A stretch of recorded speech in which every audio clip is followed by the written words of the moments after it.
Un mundo deportivo es un mundo unido. Únete ahora a la vida deportiva con Dani Delgado.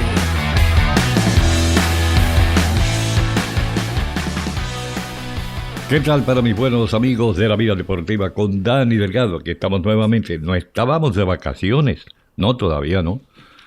Y tenemos hoy más o menos una sinopsis que a la gente le gusta porque primeramente se trata del béisbol y vamos a dar como un viaje al pasado en vez de ir al presente o al futuro. Vamos primeramente al pasado porque es algo que la gente recuerda y se comenta en reuniones con las amistades. Cuando se habla del béisbol se comentan estos casos y me refiero a los jugadores más odiados en la historia del béisbol. Y al mencionar los jugadores más odiados, pues, lógicamente, van a venir el caso de Alex Rodríguez, José Canseco, Pete Rose, ya ustedes saben. Pero hay sorpresas para algunos, porque hay jugadores que nunca se habían mencionado como los más odiados, las mayores. Sin embargo, están integrando esta lista. Fíjense, el béisbol, como cualquier deporte, genera pasiones intensas y desde luego con esas pasiones inevitablemente pues surgen antipatías. Y a lo largo de la historia de las grandes ligas, algunos jugadores han logrado ganarse la antipatía de los aficionados por diversas razones, desde su estilo de juego hasta sus actitudes fuera del terreno de juego. Y estos peloteros han dejado una huella imborrable en la memoria de los fanáticos, aunque no siempre de la manera más positiva. Bueno, vamos a una lista negativa de estos jugadores que han sido odiados.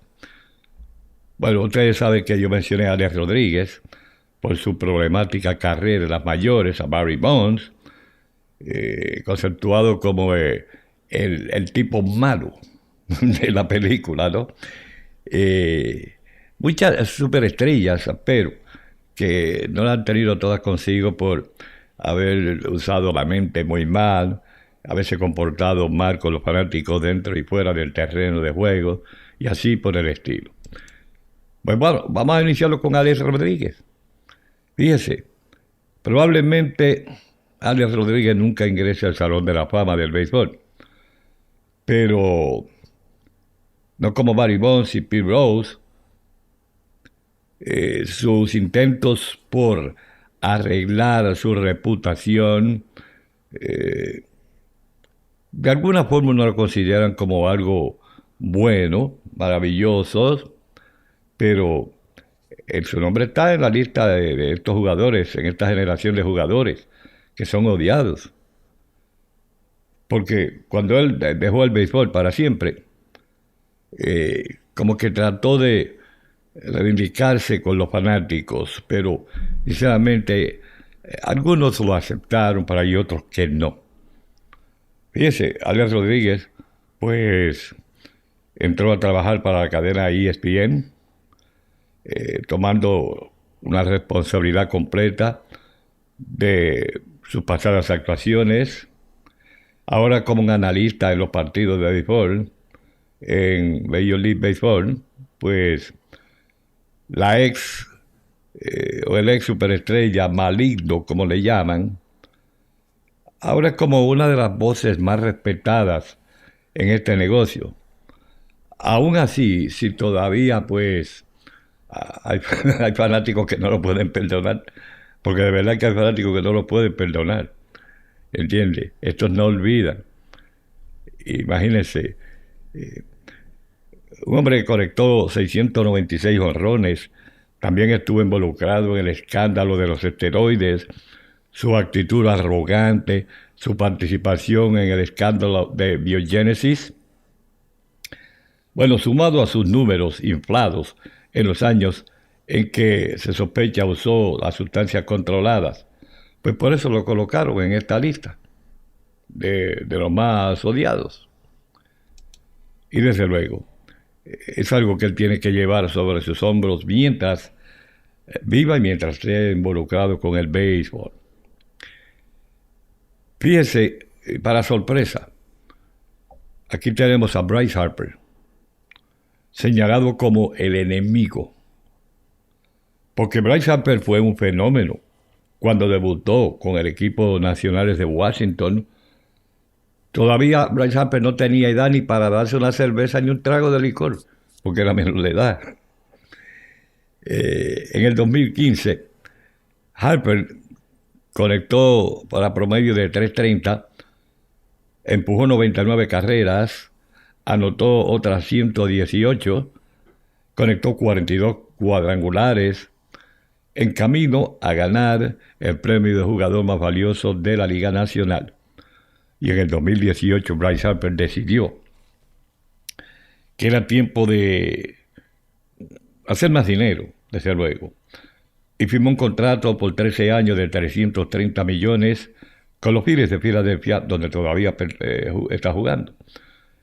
El único problema es que era conceptuado como el enemigo por los fanáticos más o menos de Washington. Digo, otros fanáticos del equipo contrario, desde luego, pero los Nacionales y los Phillies son rivales en esa división este de la Liga Nacional. Y esto pues llevó a los fanáticos de Washington a ser deshonestos con una persona como Harper, porque él se fue del equipo. La próxima temporada, después de Harper abandonar a Washington y firmar con los Phillies, Washington ganó la Serie Mundial. Y los Phillies perdieron la oportunidad. O sea, esto le puede llamar como una especie de karma, ¿verdad? Pero sigue siendo odiado por muchos fanáticos, no por la actitud en el terreno de juego, porque Harper pues ha demostrado que es una persona que sinceramente pues se dedica al béisbol. Es una persona que lucha por los demás jugadores, aunque sean contrarios, especialmente los jugadores jóvenes que vienen de las menores. Hay muchas cosas buenas que él hace. Él quiere manejarse en el béisbol y que otros se puedan manejar en el béisbol como sinceramente debe ser. Pero aquellos que lo odian, lo van a odiar porque por la ofensiva de Harper, la defensiva y ofensiva, especialmente en partidos muy importantes. Uno de los equipos que más odia a Harper, pues bueno, son los Bravos de Atlanta y los Mets de Nueva York, porque están en la misma división, aparte de Washington.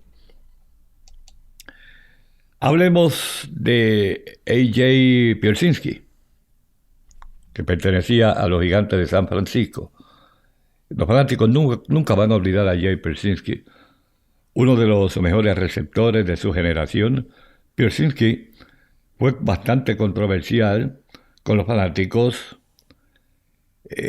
No fue reconocido por ser la persona más amistosa en el mundo del béisbol, cuando los Gigantes de San Francisco lo cambiaron antes de la temporada del 2004, pero ya era tarde, no hay nada que pudiera hacer para cambiar la opinión de los detractores, los fanáticos. Pierzynski, desde luego, puso buenos números en un año en San Francisco, pero no fue bastante esto para mantenerlo a él con la franquicia, y esto no ayudó de que los Gigantes cambiaron dos futuras estrellas, a Joe Naylor y Francisco Liriano, por un año, ¿verdad?, de, diríamos, jugadas como desinteresadas. Pero fue bastante odiado por los fanáticos también. ¿Se acuerdan ustedes de Don Drysdale? Bueno, Drysdale pues se ganó una mala fama como que era uno de los lanzadores que más le gustaba golpear a los bateadores.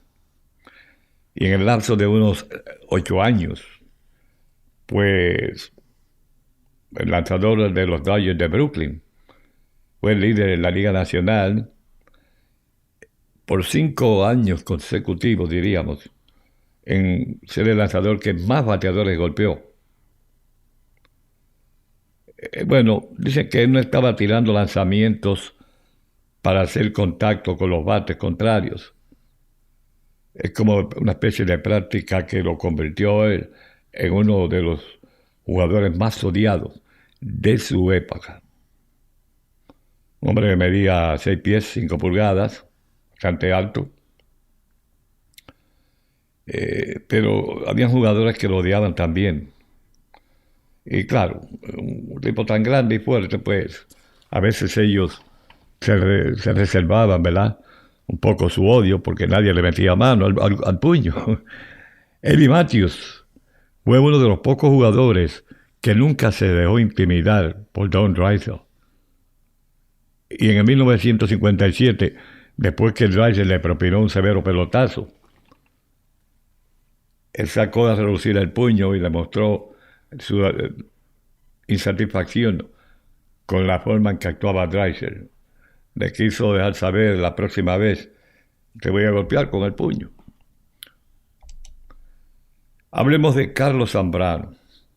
Carlos Zambrano fue un buen lanzador, pero él no podía controlar su temperamento.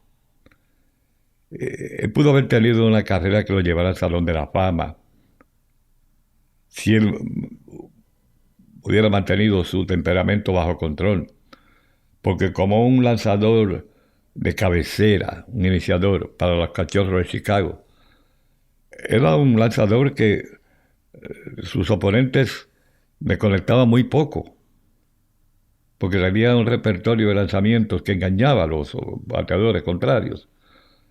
Él tuvo en 2006 mejor promedio para un lanzador. Fue el lanzador con más victorias en esa temporada. 2 años después lanzó un no-hitter. A Zambrano, pues, se le conoció como una especie de comodín o wild card. Uno de sus compañeros de equipo una vez lo describió como una granada, que era mejor mantenerse fuera de él, alejado de él, por si acaso explotaba como la granada. Él tuvo una temporada muy mala en el 2011. Entonces, una vez con ese temperamento tan elevado, llegó al dugout, limpió el locker donde tenía todas sus pertenencias y le dijo a los Cachorros, yo me voy a retirar, me estoy retirando. Más tarde él admitió que fue su propia culpa hablarle así a los Cachorros. Aceptó de que no fue la culpa de los Cachorros, sino su culpa. Él el que estaba fuera de control, no los Cachorros. Otro Carlos más, este es Carlos Gómez. Él mismo se puso como una especie de blanco para los lanzadores contrarios. En sus 2 temporadas en las Grandes Ligas, Carlos Gómez jugó 223 partidos, fue golpeado en 40 oportunidades que estuvo en la caja de bateo. Claro, no todas esas 40 ocasiones fueron intencionales, ¿ves? Pero muchas de ellas fueron intencionales, porque él era un jugador que, no sé, que quería mostrarse de una forma negativa ante los demás peloteros y fanáticos, y montaba una especie de espectáculos. Cuando conectaba un cuadrangular, pues él circulaba las bases bien poco a poco. Esto le molestaba a los lanzadores y a los equipos contrarios. Además de la forma que él soltaba el bate cuando conectaba un cuadrangular. Pero para él era algo gracioso, ¿ves? A él le gustaba eso. Y una vez, en particular, cuando él soltó el bate en un partido contra los Piratas de Pittsburgh, porque él hacía muecas, hacía cualquier show cuando soltaba el bate, pues esto devengó en una, no sé, en un encontronazo con los jugadores de los Piratas de Pittsburgh que se fueron a las manos. Y él dijo después, bueno, yo he estado haciendo esto por 8 años. No estoy faltando el respeto a nadie en el parque, ni a fanáticos, ni a los jugadores contrarios. Ellos saben que yo siempre hago esto. ¿Cuál es el uso ahora de que me estén criticando? Gary Templeton, él se aseguró de que los fanáticos de San Luis lo odiaran. Porque Gary Templeton comenzó su carrera con los Cardenales de San Luis, pero se aseguró de no quedarse mucho tiempo con esta novena. Estaba cansado, ¿verdad?, ya del equipo, de la ciudad de San Luis. Entonces, no sé, él una vez le tiró algo a los fanáticos que estaban en las gradas cuando lo sacaron de juego. Entonces, cuando los Cardenales vieron su conducta, pues dijeron, vamos a salir de él. Y lo enviaron a los Padres de San Diego. Hablando de ese tiempo que él estuvo con los Cardenales, el dirigente para aquel entonces, Wiley Herzog, dijo, Templeton no quiere jugar más aquí en San Luis para este equipo. No quiere jugar en el terreno artificial, la grama artificial. Él no quiere jugar cuando vamos a visitar a los Expos allá en Montreal, él no quiere jugar. No quiere jugar en el Astrodome de Houston. No quiere jugar cuando está lloviendo. Ahora, en los otros 80 partidos de la temporada, él está bien. Ahora, hermano, imagínese si este se ganó el odio él mismo. ¿De qué forma? 100%. Porque cuando un pelotero se pone un uniforme de un equipo, es para sacar la cara por ese equipo y por sus fanáticos. Porque en el contrato, en ningún lado se estipula que si está lloviendo un poco, él no quiere jugar. Que no quiero jugar en este estadio. Que no quiero jugar en esta ciudad. Pero hermano, eso no está puesto en el contrato. Si le pusiste un uniforme, es para jugar donde sea, como sea, cuando sea. Punto. Por eso fue bien odiado en San Luis. Y San Luis tuvo que salir de él. Hablemos ahora de el niño malo de la película, Barry Bonds. Barry Bonds es un individuo que rompió el récord y rompió muchos corazones también. Barry Bonds fue uno de los jugadores más queridos en el béisbol. Y de la noche a la mañana se convirtió en un villano. Un hombre que ganó 2 veces el premio al jugador más valioso de la Liga Nacional. Hombre que ganó campeonatos en cuadrangulares.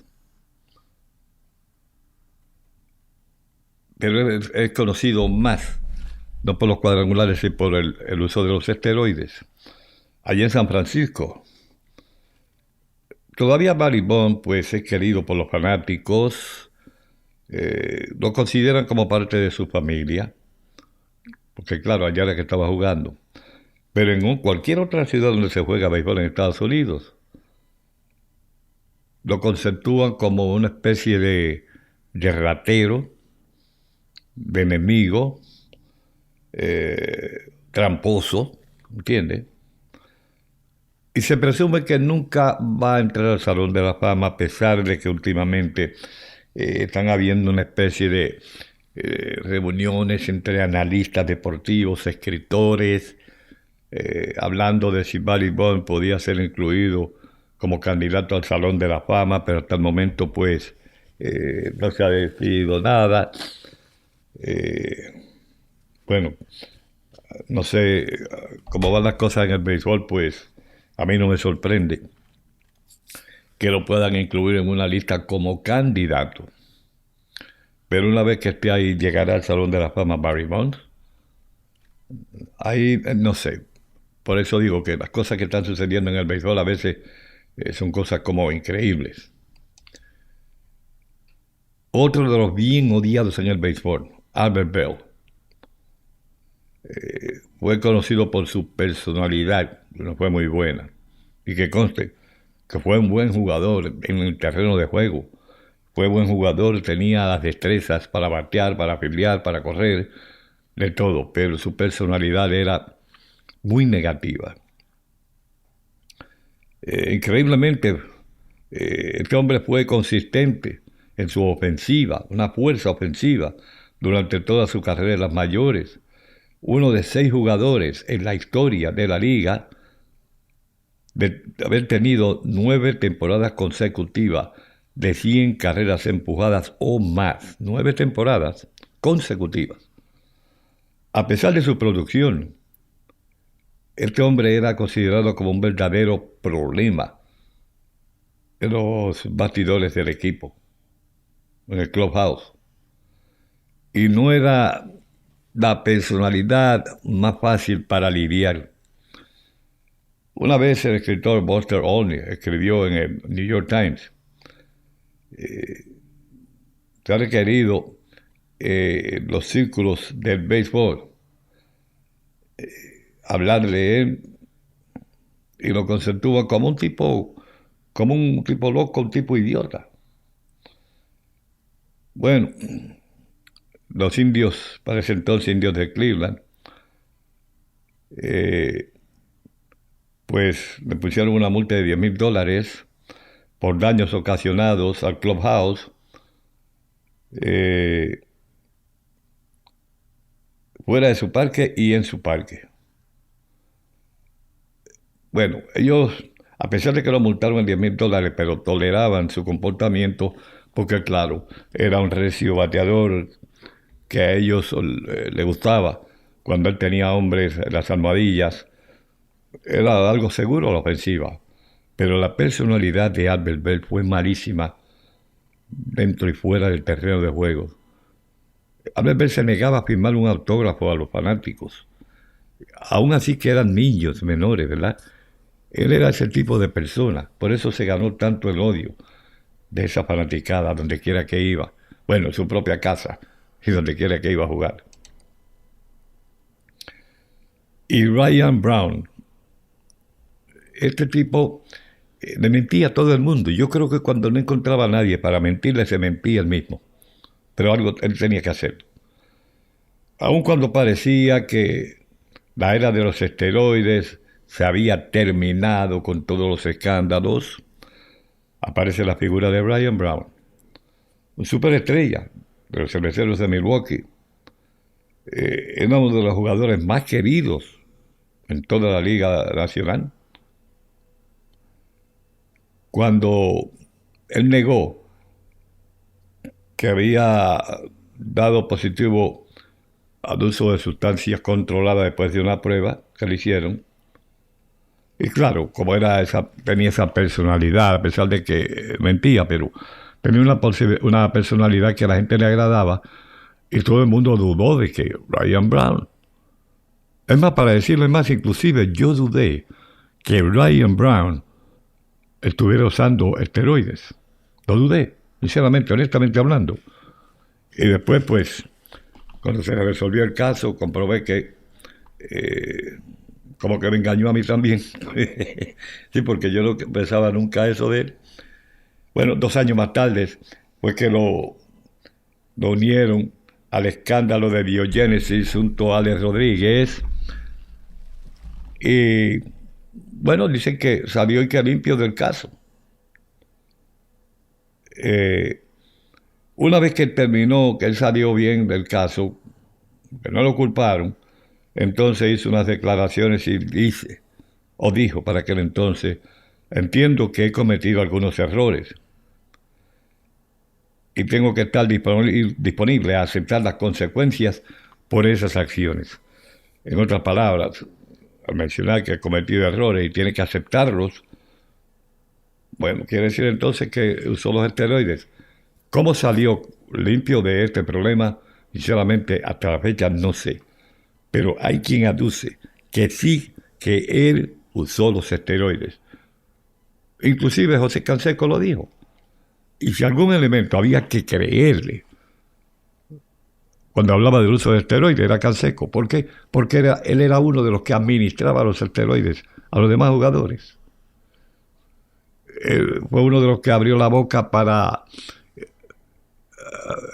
traer nombres que nadie se pensaba de que estuvieran envueltos en el uso de los esteroides. O sea que cuando Canseco hablaba había que escuchar. Y él habló de Ryan Brown. Ahora, ¿cómo salió él tan limpio de este problema? Sinceramente, deja uno pensando todavía. ¿Se acuerdan en el año 2017?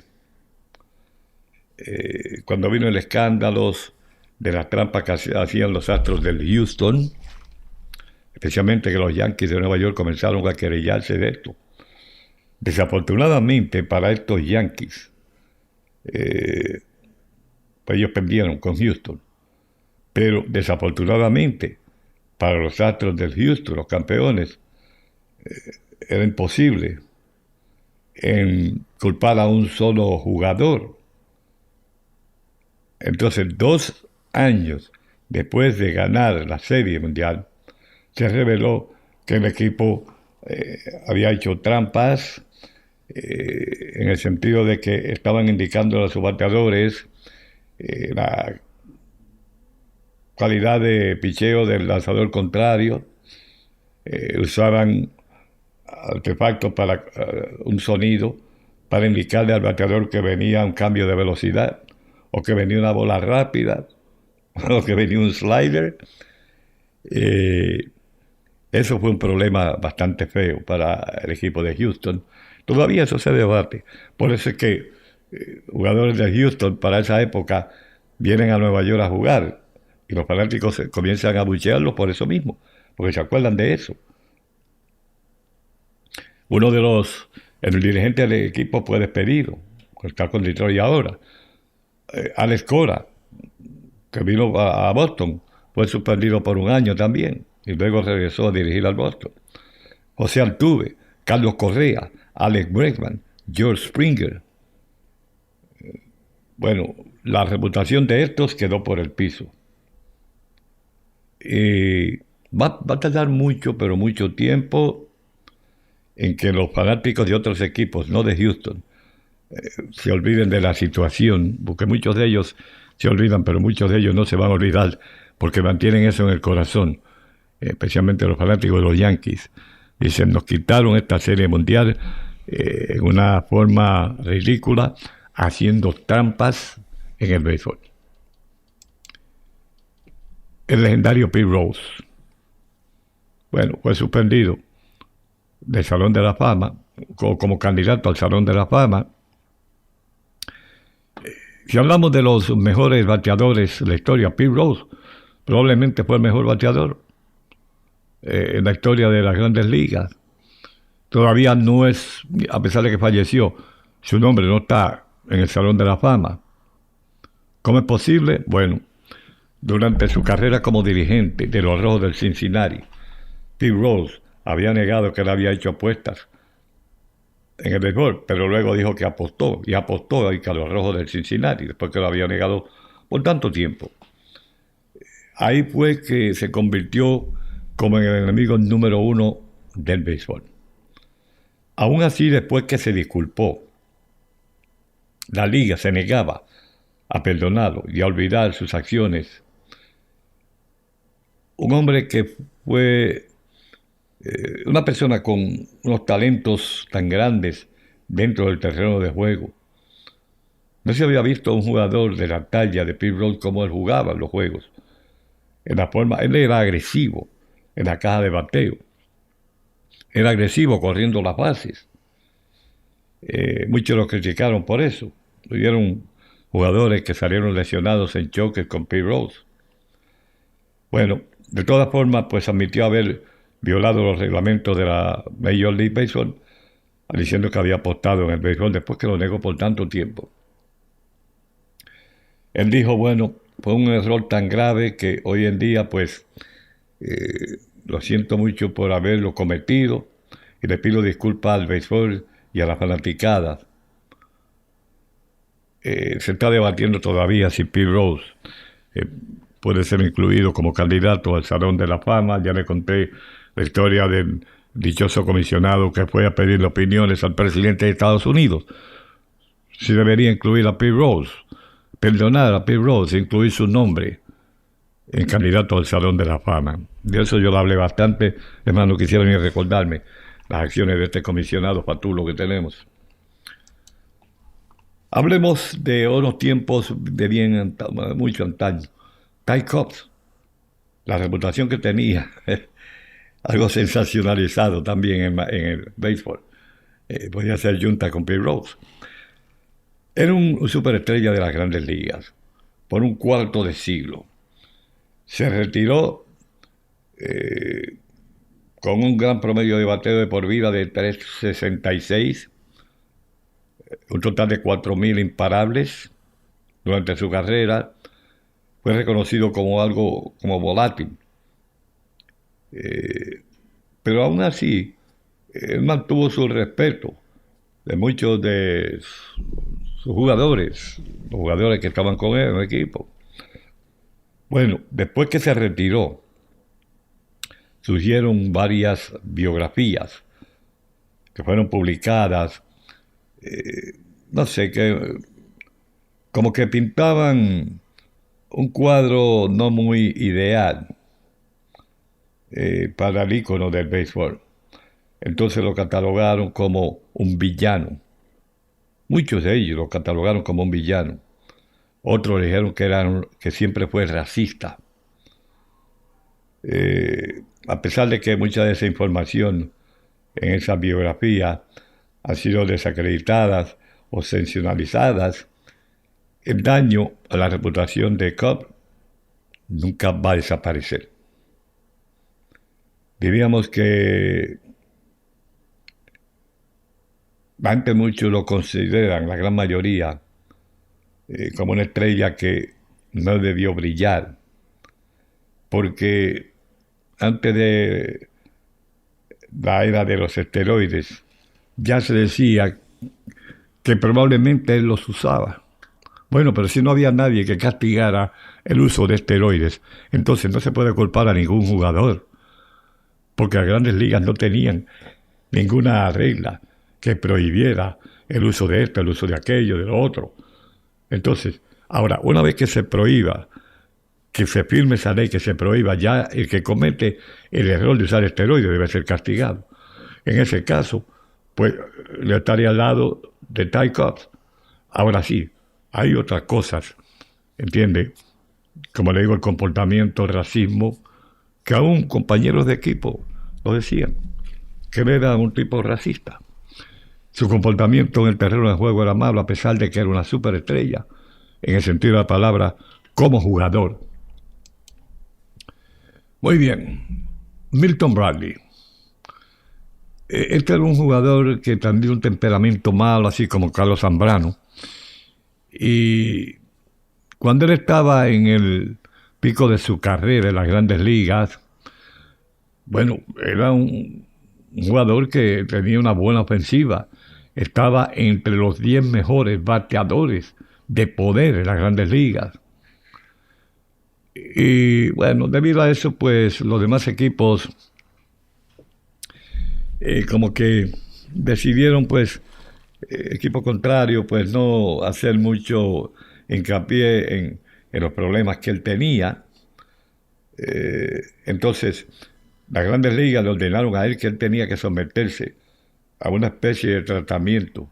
O sea, que él tenía que ir a muchas reuniones para trabajar el problema de su odio, de su mal comportamiento.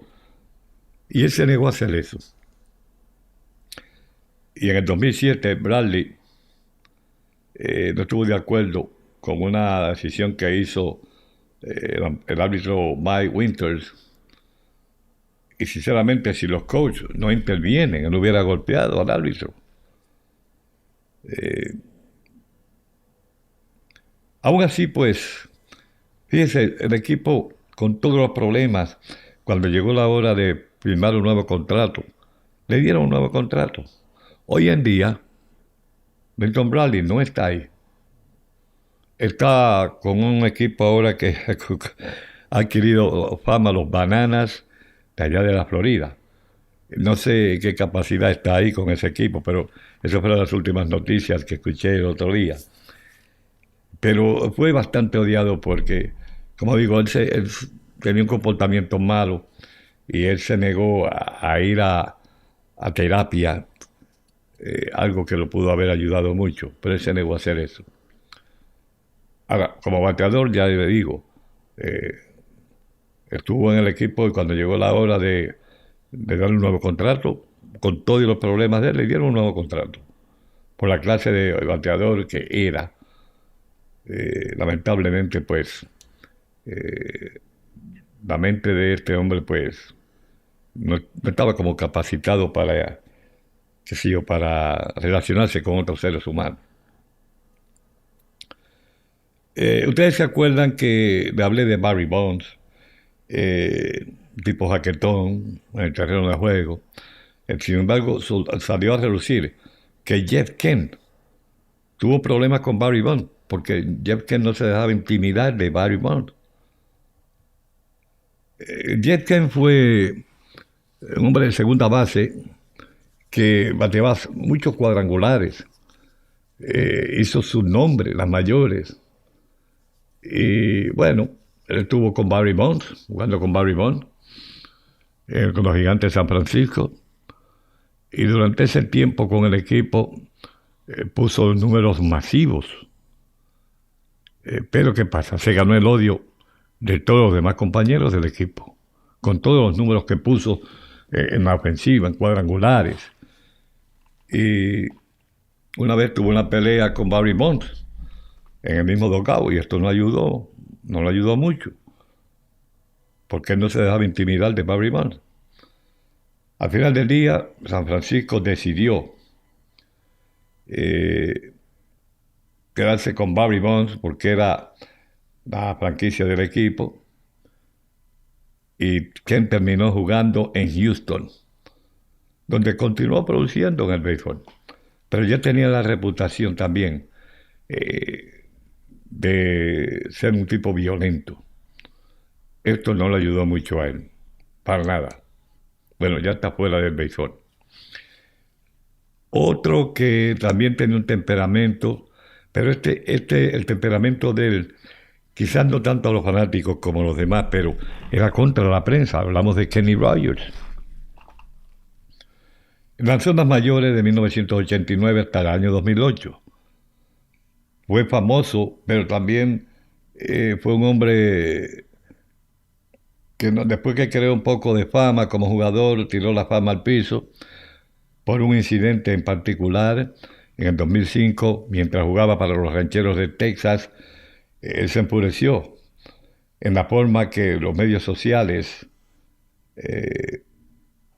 estaban manejando el problema de las negociaciones de su contrato. Y después de un partido en Anaheim, Rogers decidió que iba a hacer de conocimiento público todas sus frustraciones y atacó a varios hombres que estaban trabajando las cámaras en un partido. Fue suspendido por 20 juegos. Le echaron una multa de $50,000 y de hecho fue demandado por uno de los individuos que estaban trabajando, los camarógrafos que estaban trabajando en ese partido. Él le tenía odio a la prensa, le tenía mucho odio. Él no quería dar entrevistas a nadie. Y toda la vida fue así. Ya le digo, hasta demandado por alguien de la prensa. Ya no está en el béisbol, está retirado desde hace bastante tiempo. Vamos al caso de Manny Ramírez. Los fanáticos tenían para escoger: odiaban a Manny Ramírez o lo querían mucho. Una de las dos. Cuando Manny Ramírez jugó para 4 equipos, probablemente la gente pues lo quería muchísimo. Pero en estos equipos, pero cuando jugó para alguien más, a lo mejor usted como fanático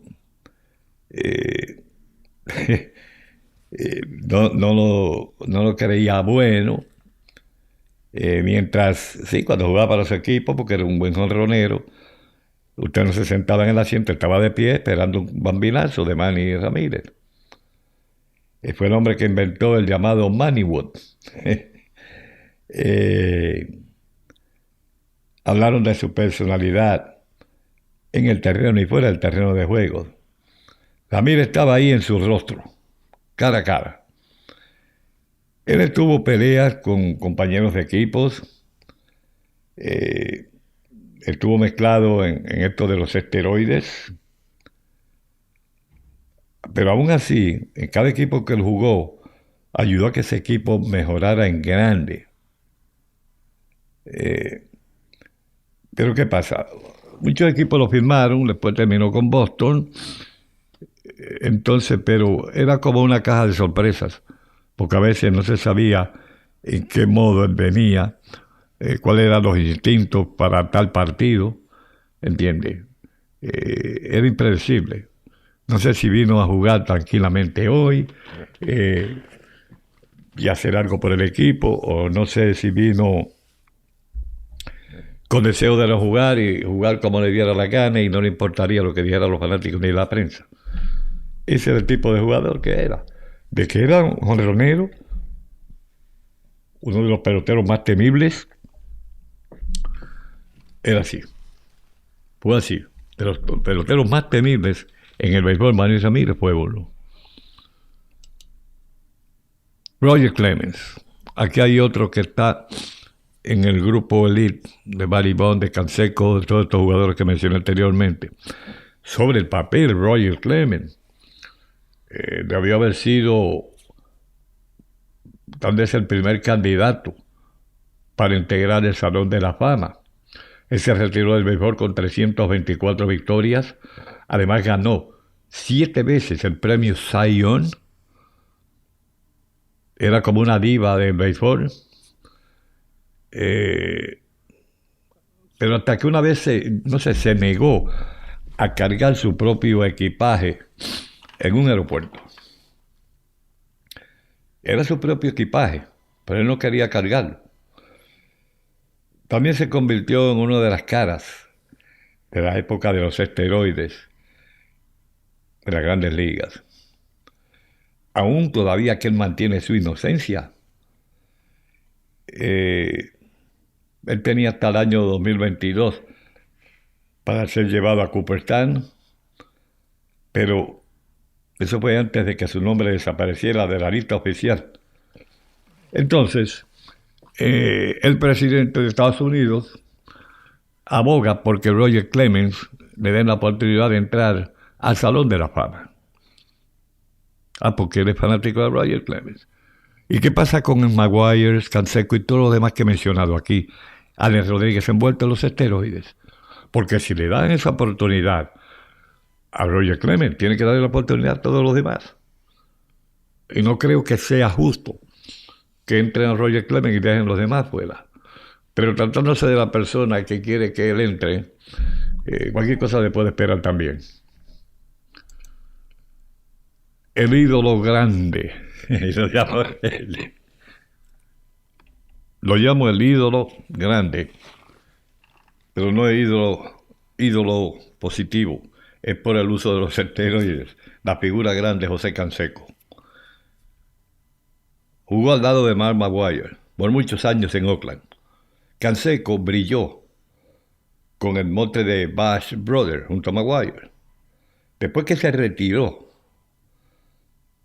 él arruinó todo lo que había hecho, todo lo que había ganado, la popularidad que había ganado, las memorias, por el problema de los esteroides.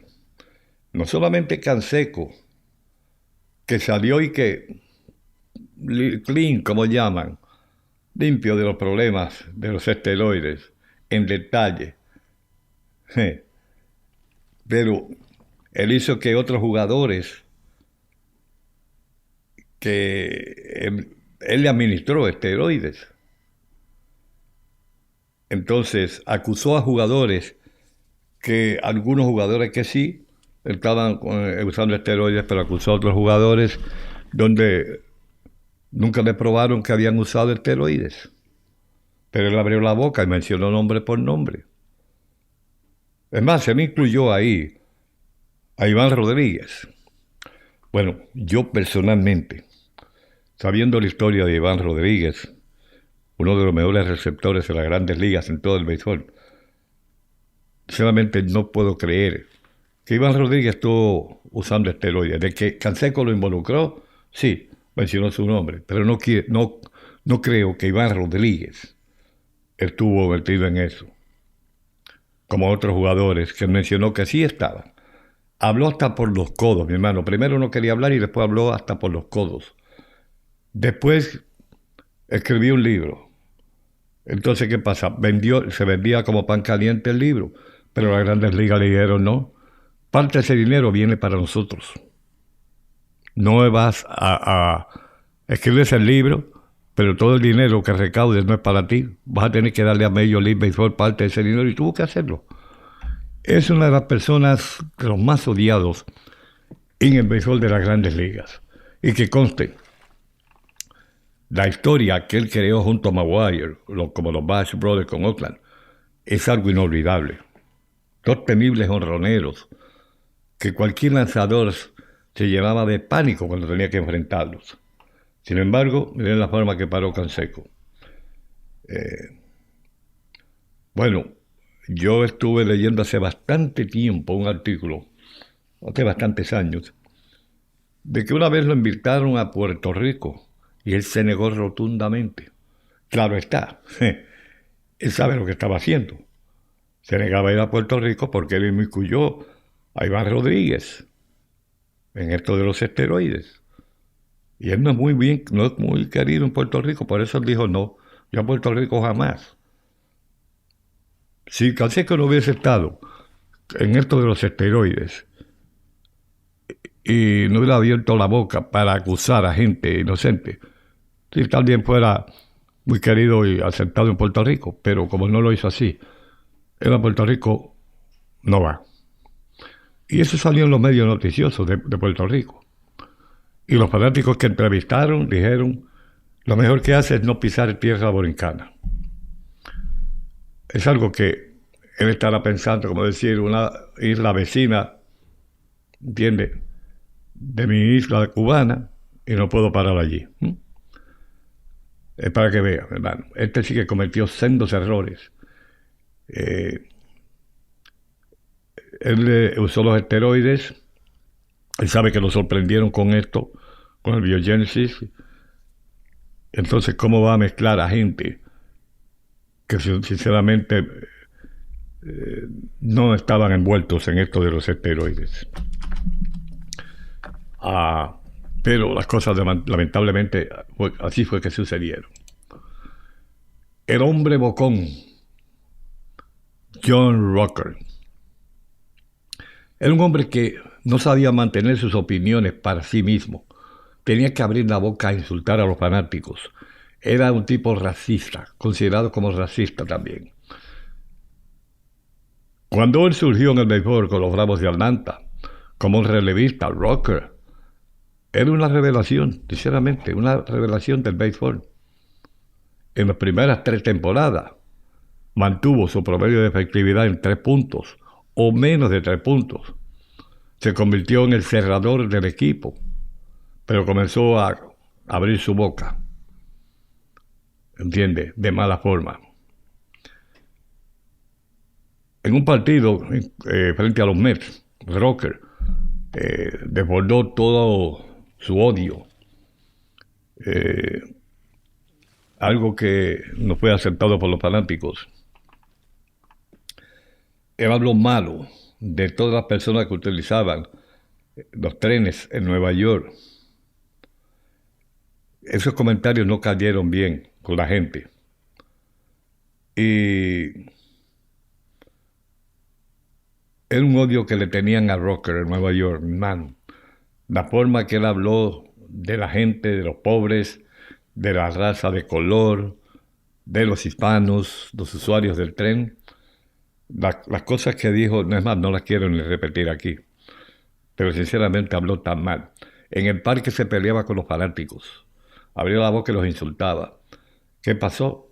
Rocker desapareció del béisbol. Rocker, yo pensaba que era un individuo que podía entrar al Salón de la Fama porque uno de los mejores relevistas que ha dado el béisbol. Pero sus actuaciones, compadre, lo tumbaron.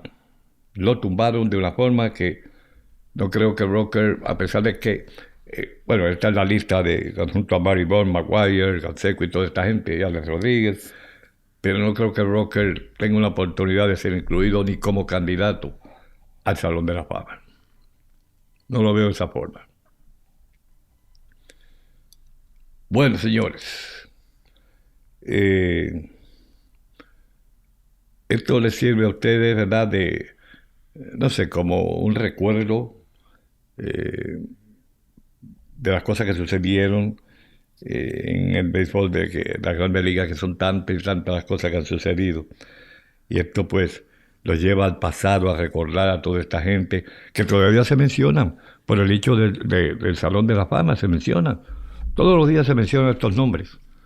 ¿Por qué? Porque la gente hay quien cree que esta gente deben ser expulsados totalmente de por vida, no darle la oportunidad de que sean candidatos al Salón de la Fama, pero los escritores que hay hoy en día y estos analistas están de otro modo, del otro lado, y como que quieren, darle un perdón e incluirlos en candidato al Salón de la Fama, lo cual no debe ser, porque los errores de ellos fueron errores premeditados, a sabiendas de que esto no estaba bien, de que estaban violando las leyes. Entonces, no deben ser incluidos. Es una pena que después que pasaron por muchos sacrificios para convertirse en peloteros profesionales, ellos mismos dañaron su reputación. Ellos mismos lo hicieron de un modo que sinceramente es deplorable para los fanáticos del béisbol. No hablo de fanáticos de tal equipo en particular, fanáticos del béisbol. Y desde luego, duele, ¿verdad?, pensar de que este jugador fue tan bueno, que comenzó muy bien el béisbol, poniendo en alto el deporte favorito, el béisbol. De la noche a la mañana lo tumbaron al piso y crearon esas manchas que perduran ahí en el béisbol. Bueno, da la casualidad que así fue que esto sucedió, y esto es una cosa que no se puede ocultar. No se puede ocultar, porque así fue que sucedió. De modo que no sé lo que vayan a hacer los analistas y los escritores cuando llegue el turno de las votaciones, que de hecho pues ya próximamente va a venir ese escenario donde se sabrán qué candidatos irían este año a competir por un puesto en el Salón de la Fama. Carlos Beltrán, Carlos Delgado y otros más están incluidos en esa lista. Sería interesante saber cuáles de ellos serán escogidos para la gran ceremonia del verano en Cooperstown.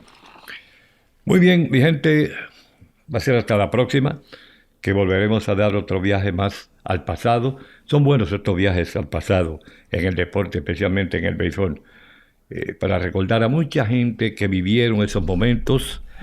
Y claro está, pues la gran mayoría pues ya no vivieron esos momentos, son gente jóvenes y se enteran por boca de otro o porque leen algo en la prensa, pero la gran cantidad de gente que vivieron, que todavía están con vida, vivieron estos momentos tan irresistibles, pues como que esto, ¿verdad?, quizás le molesten y se pongan furiosos, no conmigo, pero porque lo llevo a este recuerdo, sino con los protagonizantes de estos episodios. Pero es así. Eso ha sido y será parte del béisbol de las Grandes Ligas. Será hasta la próxima, mi gente. Cuídense mucho. Asegúrate de suscribirte al podcast para conocer las últimas novedades del mundo del deporte. Hasta la próxima.